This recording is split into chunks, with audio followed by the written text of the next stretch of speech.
So you want a boat, huh? I know the sun's not in the right area. Let me get under the shade. All right. Just got the boat out.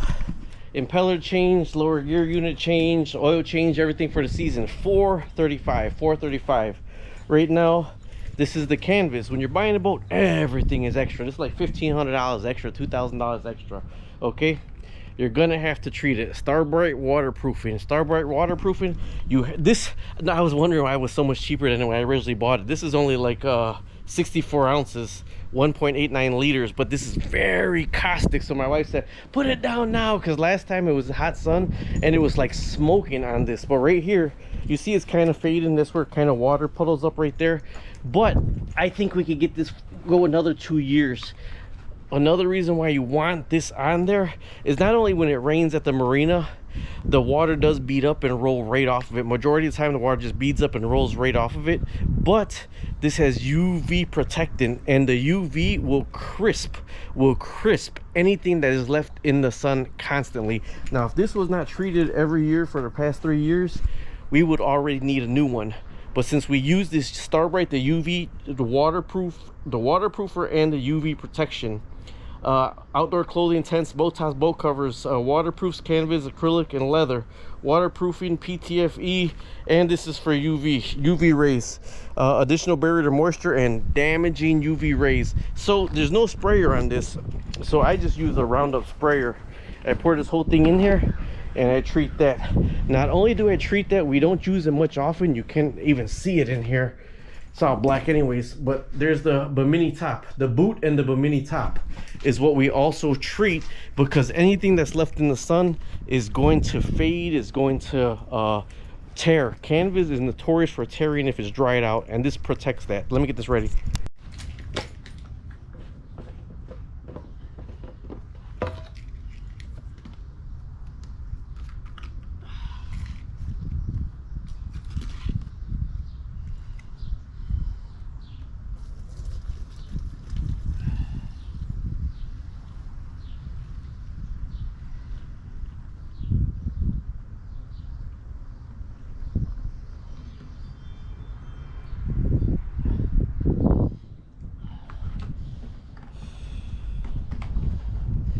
Right here, this right here, if you're gonna use a sprayer for this, I mean, I'm telling you, this stuff is very caustic. If you're using a sprayer for this, use the sprayer just for this right here.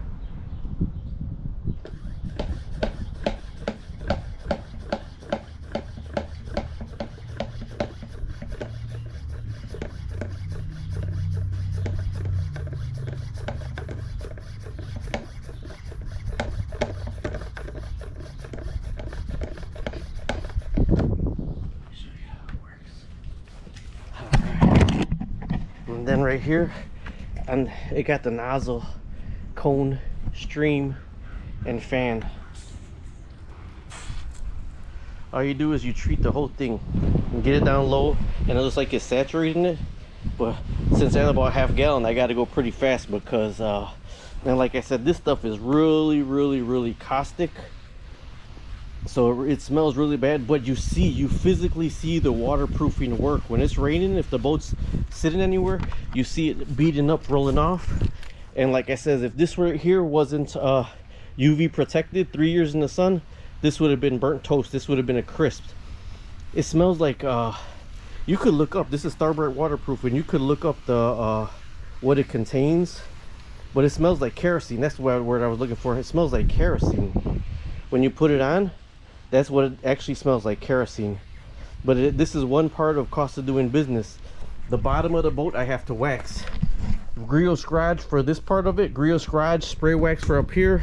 Underneath here, Aurora VS 721. It's $70 a little jar. Okay, choose your battles. All right, this right here, 64 ounces. This is the boot. The Bimini doesn't really get exposed as much as the boot, so that's completely done already. I go over kind of, not the whole thing, but if I see something drying faster than the uniform, I go over that. But this is the boot that I'm just going to treat the boot, and the Bimini is going to have to wait till next year. But that, at least that's the cost of doing business. You need to do that once a year. to protect it from the sun and the water. I'm sweating my butt off. The water is also, it beads off the rain, because when you get the storms, it doesn't allow all that to go on your boat. A lot of it does bead off. But I'm telling you, with the UV, if you leave anything in the sun all season, just think it's at the marina all season long, it's outside all year long, that UV just beats it up. It'll cause it to rip. So this was enough for a 16-foot canopy, or 16-foot tut cover, and the boot. All right, talk to you later. Subscribe, like, and share. I'll get back with you on the Aurora VS721. Keep posted for that.